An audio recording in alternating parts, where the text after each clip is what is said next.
know where your customers are, where are they hanging out online, and also in physical venues, and be where they are. So that means you don't have to, for instance, in social media, be everywhere. You don't have to be on Twitter and Pinterest and LinkedIn and Facebook. Be where your customers are going to be and communicate with them there and communicate consistently.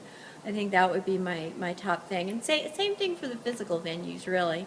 Understand where those kind of customers, especially with B2B, are hanging out, and make sure you're at those events and participating and engaging.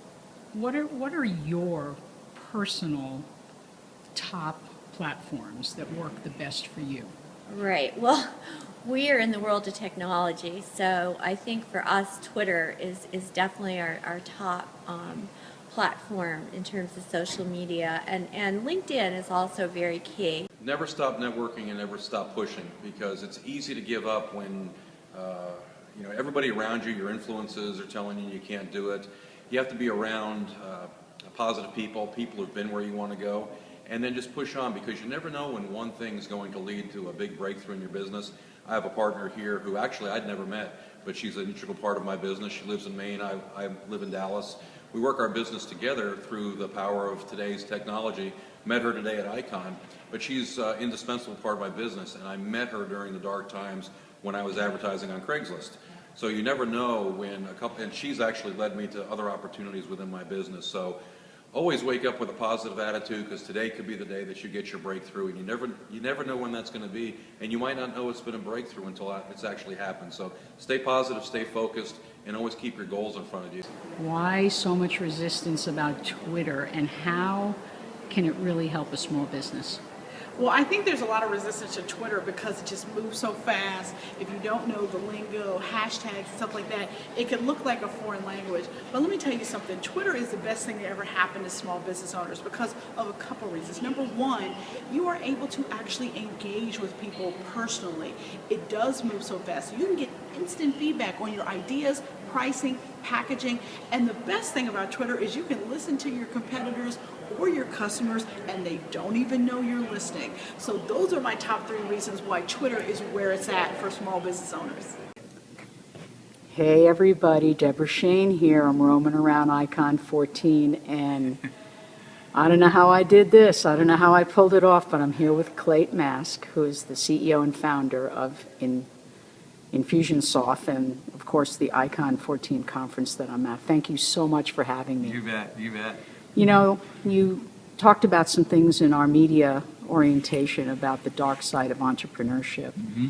And really what I wanted to ask you was, in those early days when you went through those dark times of entrepreneurship, I want to know specifically what you did personally to get you through those moments and propel you forward, and how any entrepreneur can do the same thing. You bet. I think it's important for people to understand that for 3 years the company just completely struggled. Today people might see, oh, you have venture capital and you have investors and you have all those things, but we bootstrapped the company for many, many years before we raised capital. And in the early years, those first 3 years were just brutally tough. And we understand entrepreneurship and small business for having gone through it.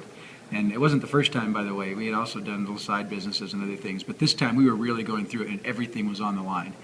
And about 2 years into the struggle, all of my training and education, and I'd been to 8 years of college. I had all of this learning that I thought was going to translate into success, and it just wasn't.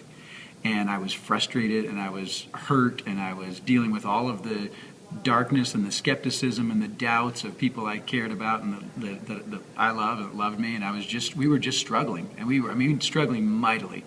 Like every day was just a survival of, are we gonna, is this thing gonna all, go away?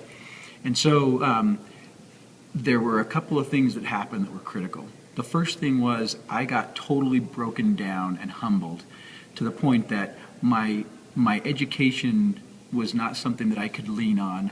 My own devices, I realized they just weren't enough. I just got totally humbled. And so the humbling reminded me of something that my dad used to always talk about, and what he talked about all the time was, he said, it's all about your attitude.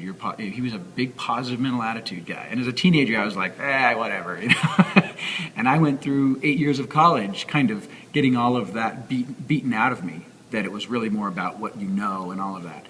It's not. It's actually, your mind is everything, but it's not about what you know. It's about how you deal with everything. And so the first big thing that happened was I got humbled to the point that I was able to remember what my dad told me as a teenager. And in particular, he talked all the time about positive thinking. And I remembered that he told me over and over that I should read this book called The Power of Positive Thinking by Norman Vincent Peale. And on a certain plane trip, I got a hold of that book and I read it, and it just totally struck me and lit me up. And I realized that I was losing the battle in my mind. The second thing that happened that was really critical was I was seeing success of others, and I was doing what I thought was going to bring us success, and I realized we're not having that success. And so I need to be willing to change our techniques and our tactics. And we became very, very open to marketing, to learning small business marketing, direct marketing.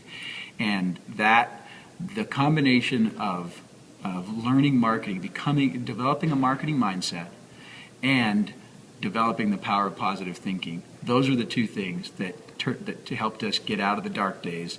And it wasn't immediate. It took us several months. But by about 2.5 or 3 years into our business, things started to really change, and we were able to overcome it. So it really is about mindset in those early days. And the power of positive thinking and the marketing mindset are critical drivers to helping entrepreneurs get out of those dark days. This is Tishan Donkersley with AZ Tech Beat. How are you doing today? And welcome to Icon 14. Thank you so much. I'm so delighted to be here. I'm so glad I met you because I really wanted someone to talk about the really top tech trends happening this year and how they're playing out with small businesses. Oh, this is so true. Well, the main thing with small businesses is about cloud computing and getting all that information up into the cloud and also keeping it secure. So that leads me into my second trend, which is about privacy and security. With all of the holes that we've seen in the systems with Heartbleed, we've seen with some different security measures, some hacking. It's really important to keep your and your customers' information safe. So that's the second one. And on the fun side, I would say wearables are the third one. And it's keeping people fit, keeping them active, keeping them in tow with their 2014 fitness goals, and it also gives them good information about their health. So those are the top 3 trends that I'm seeing. My friend Ramon Ray, who is part of Infusionsoft now, and smallbiztechnology.com. Hi, Ramon. Hey, Deborah, how you doing? Ramon, I am doing fantastic. I'm having a great time. Awesome. Thanks to you recommending that Absolutely. I should be here. So, Ramon, let's talk about the wow and the how. Absolutely. Infusionsoft has a principle called Lifecycle marketing, which is made up of attract, sell, and wow. Part of the wow is after the sale, after the customer buys from you, getting them to come back again and again and again and buy again. How we recommend people can wow their customers is a few ways. One simple way is just thank you cards. A handwritten note, a thank you card to say thank you for buying from me. That's point 1.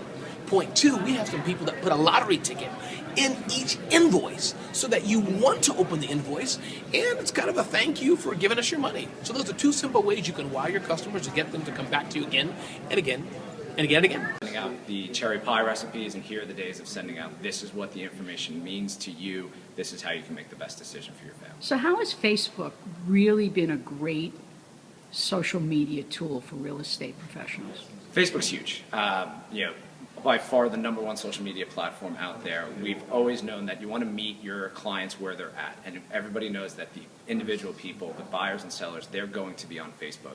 Having a strong Facebook presence as a real estate professional, vitally important.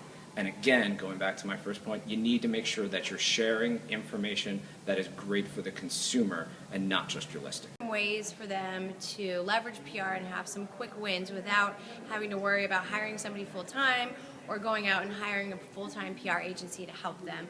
I think the first thing to think about is, where do our customers or the types of audiences that we want to influence hang out? So if you get a majority of your business locally, I think a great place to start is to evaluate what are the top media in my local market. Is it the Business Journal? Is it TV stations? Are there certain blogs covering local news? Are there industry type bloggers in our area? And start trying to forge relationships with those people. Start subscribing to their blogs, reading their papers, visiting their website, and find out what types of stories are these journalists or writers covering, and how can I tie into a trend locally? Can I be a thought leader on a particular topic? So maybe it's tax season and I'm an accountant. Maybe I pitch all the local TV stations on coming in and doing a tax tip segment for local small businesses in the areas to be more efficient as they process their taxes. So if you're a local small business and you get a lot of your customers through local marketing efforts, I think tying PR, looking at the media in the area and figuring out a way to plug yourself into that is a great opportunity for small businesses. The power of the software is brought to our businesses, so our ability to grow and nurture our relationship with our customers and to build trust and authority with them over time that is built upon giving good quality content and genuinely helping them and putting processes into our business that ask for referrals and make sure that the customer experience that we're working with them to help them receive is up and above their expectations. Deborah Shane roaming around Icon 14 meeting some awesome professionals. I'm here with Justin Roberts, who's one of the Infusionsoft experts. So Justin, let's talk about mining, how the application helps the small business to mine new leads, but more importantly, convert them. Yeah, absolutely. So Infusionsoft is really good at, you're talking about mining, getting those leads in, but after we've actually gotten those leads into Infusionsoft, setting up a process so that we can convert the most leads possible. So we put them into what we call an opportunity or a sales pipeline, where we start at the very top with a new opportunity, and we help to qualify them to the point where eventually we get that sale, we get to win that lead.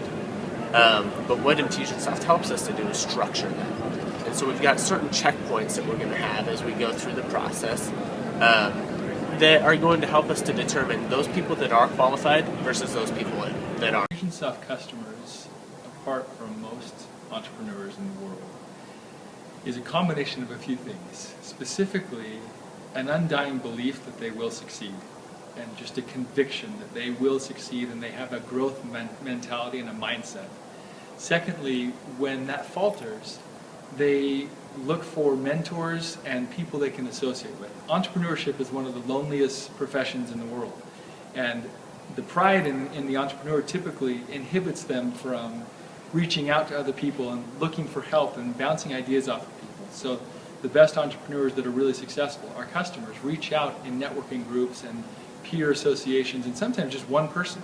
They need that thought partner to make sure that works.